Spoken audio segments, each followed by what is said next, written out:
Okay, this is the Daf Yomi for January 31st. So Friday, January 31st, 2025. We're at Sanhedrin 45.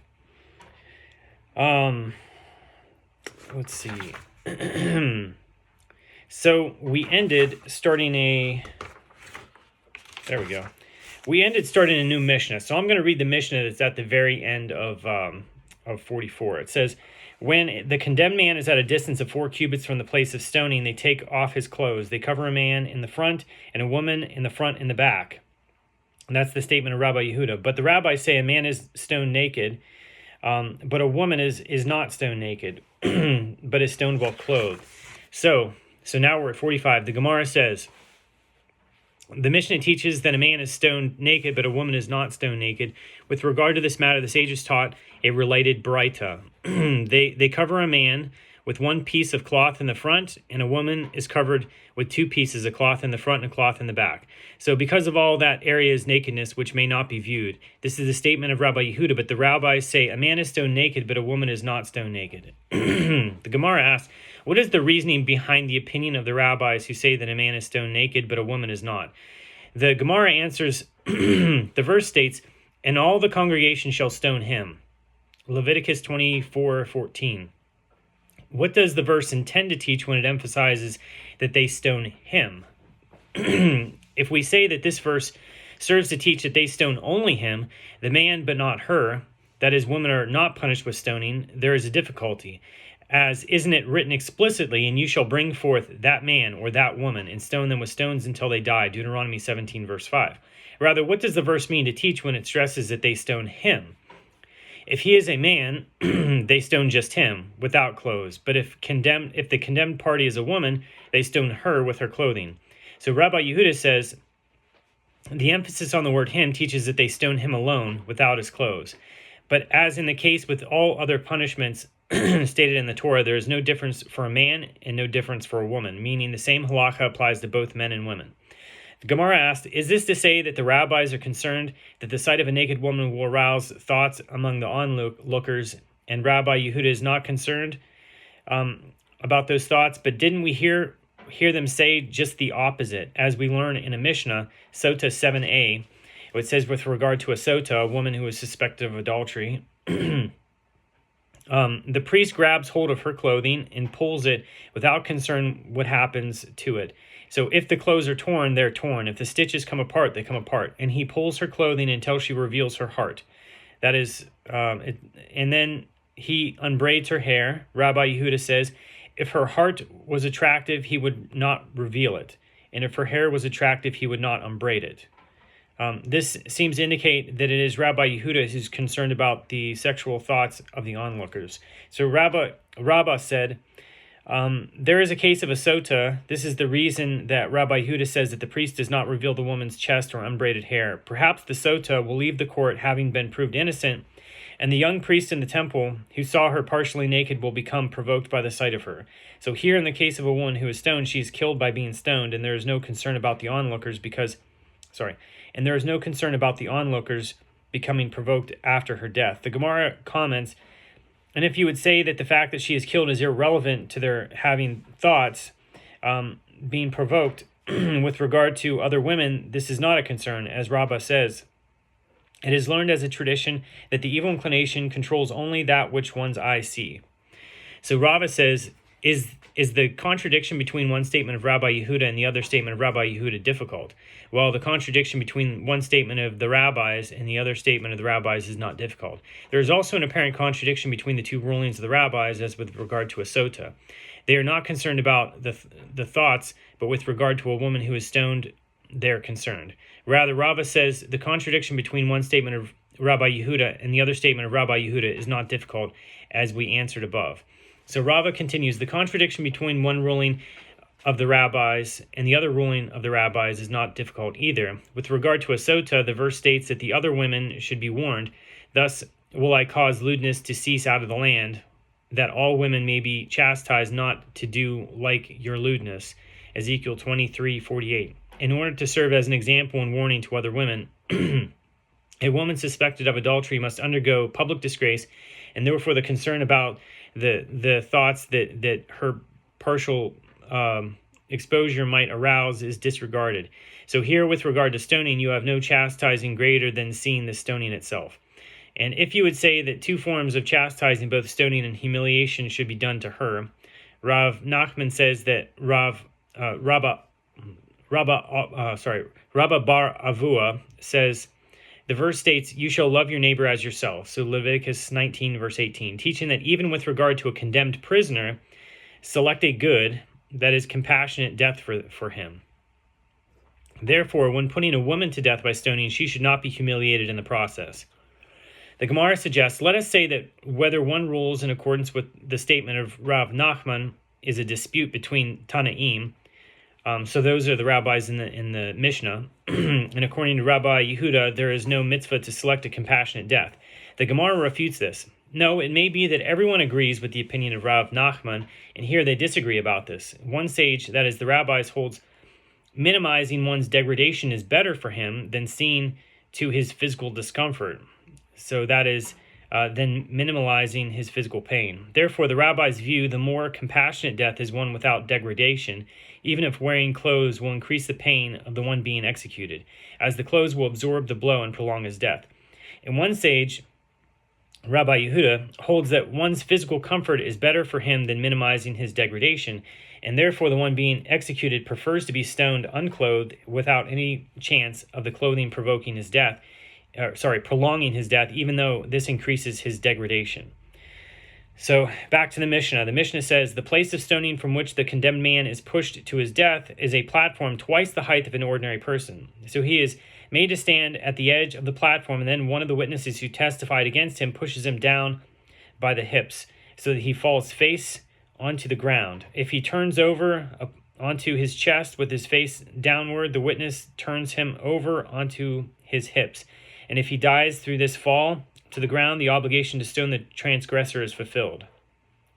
And if the condemned man does not die from his fall, the second witness takes the stone that has been prepared for this task and places or casts it on his chest.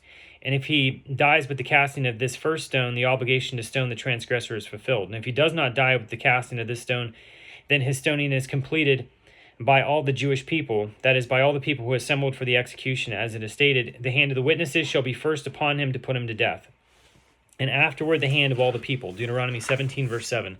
The Gemara says, a Tana taught in a Braita, so again, the Tana is someone from the Mishnah, adding together the height of the platform, which is twice the height of an ordinary person, and the condemned man's own height. It turns out that there is a height here 3 times the height of an ordinary person. The Gemara asks, do we really need all that height to kill him? The Gemara raises a contradiction to the Braita from what was taught in a Mishnah, so Bava Kama 50b.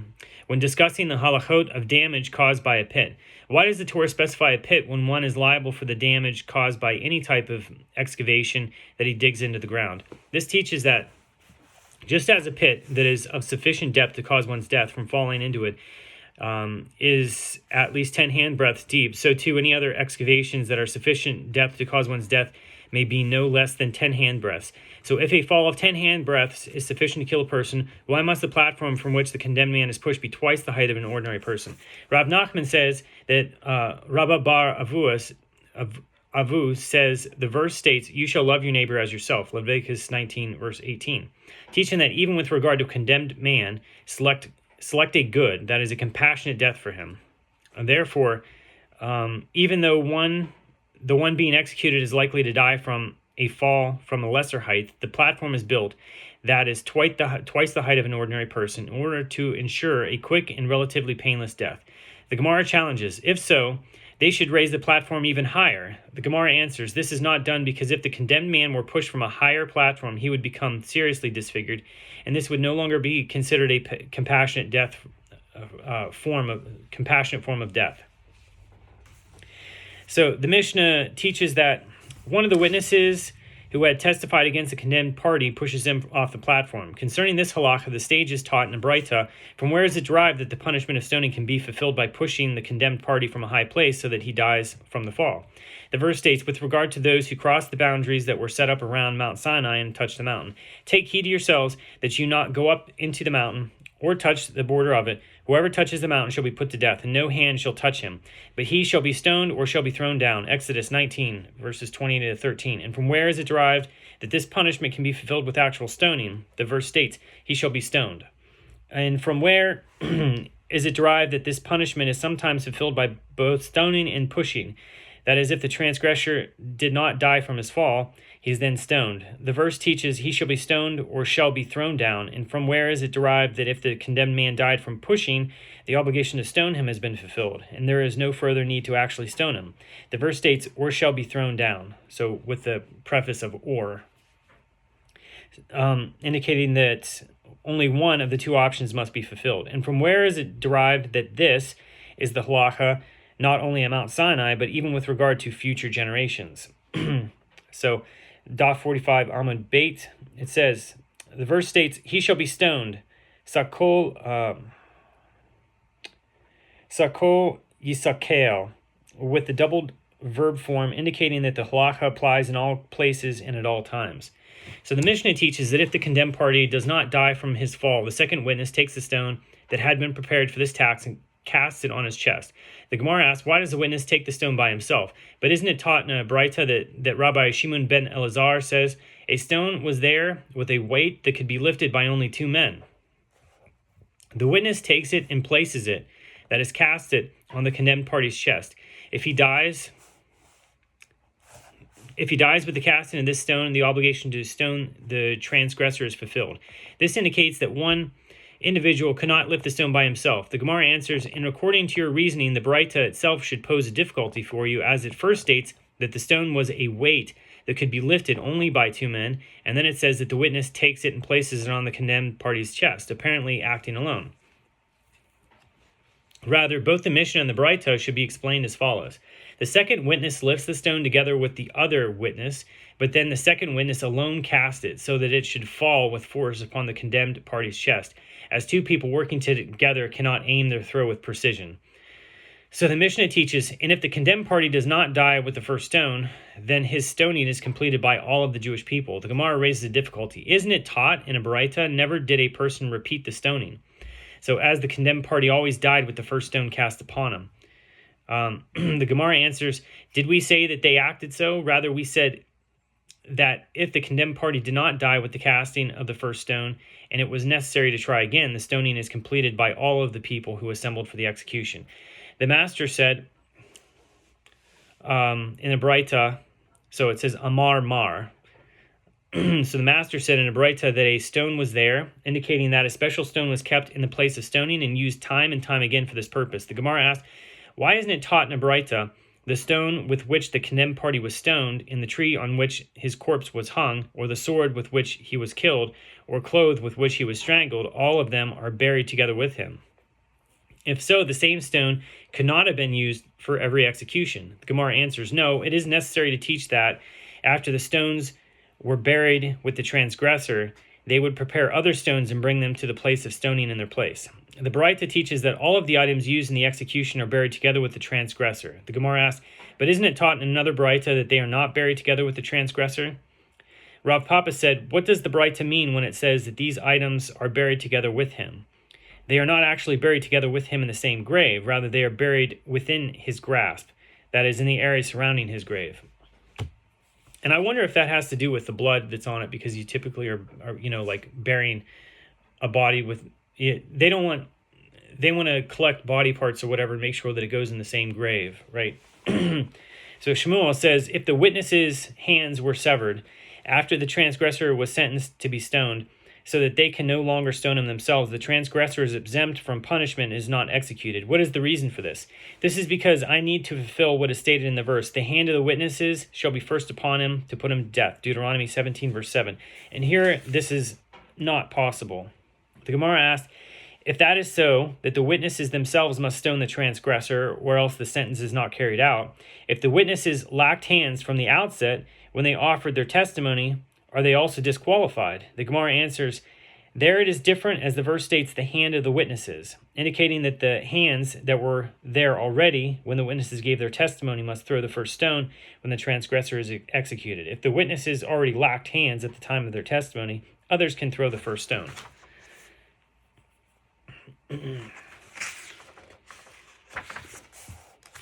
Just want to make sure we're...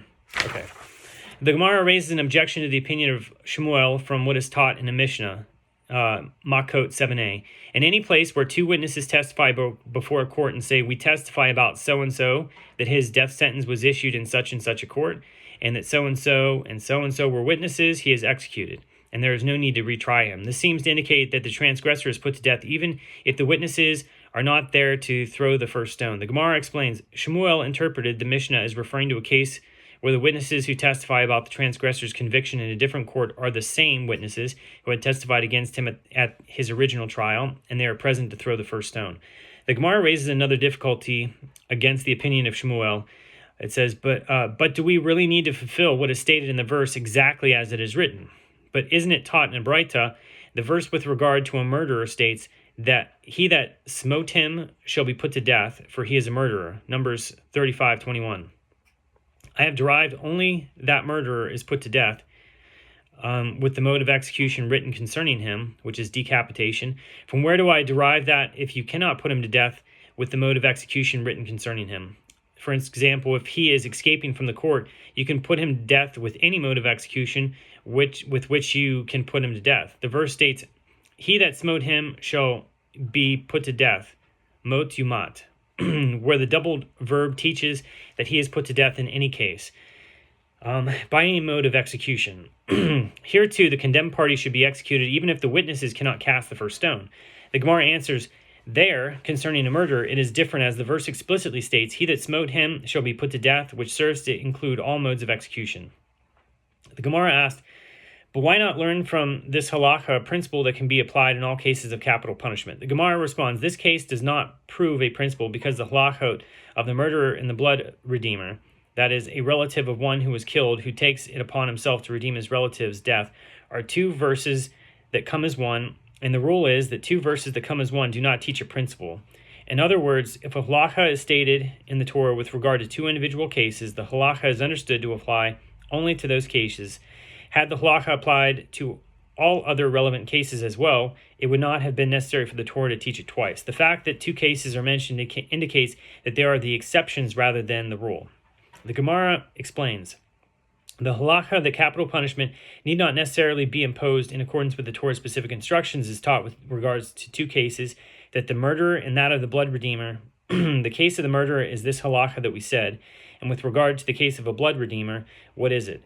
As it is taught in Braita, the verse states, the blood redeemer shall slay the murderer when he meets him. Numbers 35:21. This mitzvah of redeeming the death caused by an unintentional killer falls on the blood redeemer, a relative of the victim. And from where is it derived that if the victim has no blood redeemer, the court appoints a blood redeemer for him? As it is stated, when he meets him, which teaches that in any case he shall slay the murderer, whether he is a relative or a court-appointed blood redeemer. Mar Kashisha, son of Rav Hista, said to Rav Ashi, and do we not need to fulfill what is stated in the verse exactly as it is written? But didn't we learn in a Mishnah, that's Sanhedrin 71a, with regard to a stubborn and rebellious son, if one of the boy's parents is without a hand, or mute, or lame, or blind, or deaf, the boy is not rendered a stubborn and rebellious son. This halacha is derived as stated, then shall his father and his mother lay hold of him and bring him out to the elders of his city and to the gate of his place. Deuteronomy 21:19. This serves to teach his father and mother lay hold of him, but not those without a hand who cannot grab him and bring him out, but not those who are lame and cannot take him out. And it is stated, and they shall say to the elders of the city, This our son is stubborn and rebellious. He does not obey our voice. He is a glutton and a drunkard. Deuteronomy 21, verse 20. This verse teaches to serve, and they shall say, but not mute people. So the verse says, and they shall say, and then they're teaching, but not mute people. This our son, but not the blind, who cannot point to the boy. He does not obey our voice, but not the deaf. So what is the reason that in all of these cases the boy is not rendered a stubborn and rebellious son? Is it not because we need to fulfill what is stated in the verse exactly as it is written? And this principle should hold true with regard to other verses as well. The Gemara rejects this explanation. No, there, in the case of the stubborn and rebellious son, it is different, as the entire verse is superfluous. Therefore, all the conditions inferred from the verse must be precisely met, or else the boy cannot be rendered a stubborn and rebellious son. One cannot apply this principle to other verses. The Gemara suggests, come in here, a proof from what is taught in a Baraita with regard to an idolatrous city, the majority of whose inhabitants engaged in idol worship, from about which the verse states, and you shall gather all the spoil of it into the midst of the open place of the city, and shall burn with fire both the city and the entire plunder taken in it. Deuteronomy 13, verse 17. If the city does not have an open place, it is not rendered an idolatrous city. This is the statement of Rabbi Yishmael. Rabbi Akiva says, if it does not have an open place, they make an open place for it.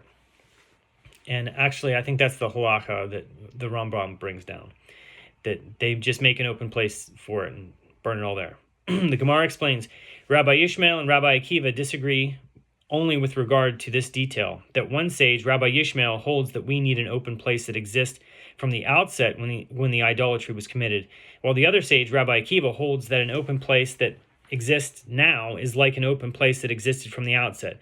But everyone agrees that we need to fulfill what is stated in the verse exactly as it is written. The Gemara answers, this issue is the subject of a dispute between the Tanaim, and the Tanaim, again, are the rabbis in the Mishnah. As we learned in a Mishnah, Nagaim 14:9, concerning the purification process of a leper, during the course of which blood and oil must be applied to his right thumb, right big toe, and right ear. If the leper has no right thumb, right big toe, or right ear, he can never attain ritual purity, as we cannot fulfill the conditions of the verse. Rabbi Eliezer says, in such a case, the priest may apply the blood and oil to the place where the missing finger, toe, or ear should have been, and the leper has thereby fulfilled his obligation.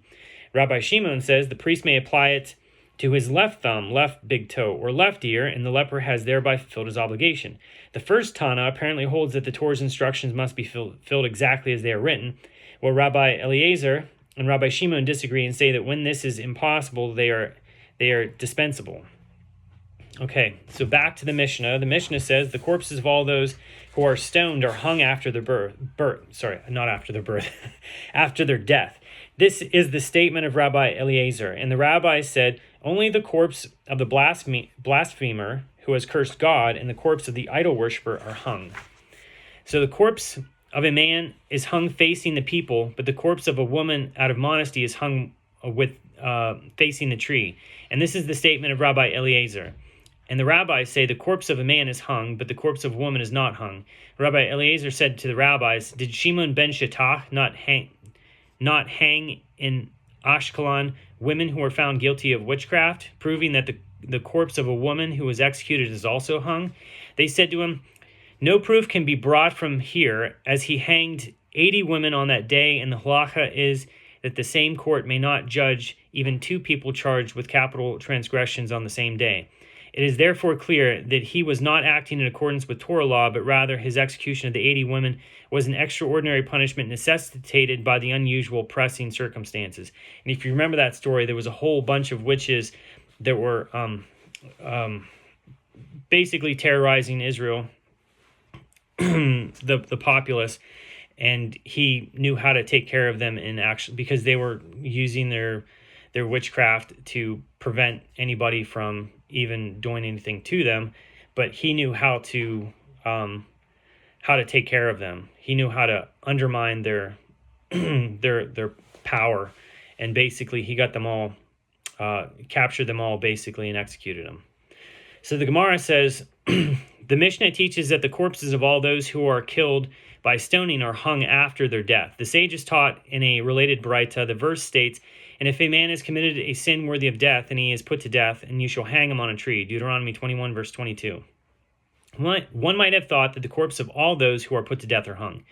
To counter this, the verse states, his body should not remain all night upon the tree, for he that is hung is a curse of God. So Deuteronomy 21:23, teaching that just as the blasphemer who is liable to be punished by stoning is hung after his death, so too all those who are liable to be punished by stoning are later hung. But those who are liable to be executed in other ways are not hung after their death. This is the statement of Rabbi Eliezer. And the Baraita continues, and the rabbis say, just as the blasphemer who denies the principle of belief in God is hung after, is hung after his death. So too, all who deny the principle of belief in God are hung after they die. But others, even if they are liable to be punished by stoning, are not hung after they are put to death. The Gemara clarifies, with regard to what do they disagree? The rabbis interpret the verses based on the principle of generalizations and details, one of the methods by which the Torah is interpreted, and Rabbi Eliezer interprets them based on the principle of amplifications and restrictions, a different approach to a biblical exegesis. That's a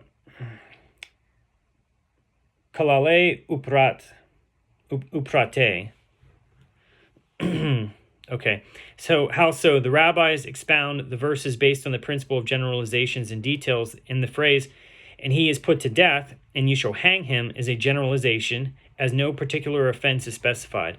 The verse, for he that is hung is a curse of God, is a detail, as a specific transgression is mentioned. So where the generalization and the detail next to each other in the same verse, we would apply the principle of generalizations and details and say that the generalization includes only that which is stated in the detail. Therefore, this transgressor and the blasphemer, yes, his corpse is subject to be hung after he is executed, but the corpse of anyone else is not. So that's the end of Daf 45. And if you're studying, so Shabbat Shalom.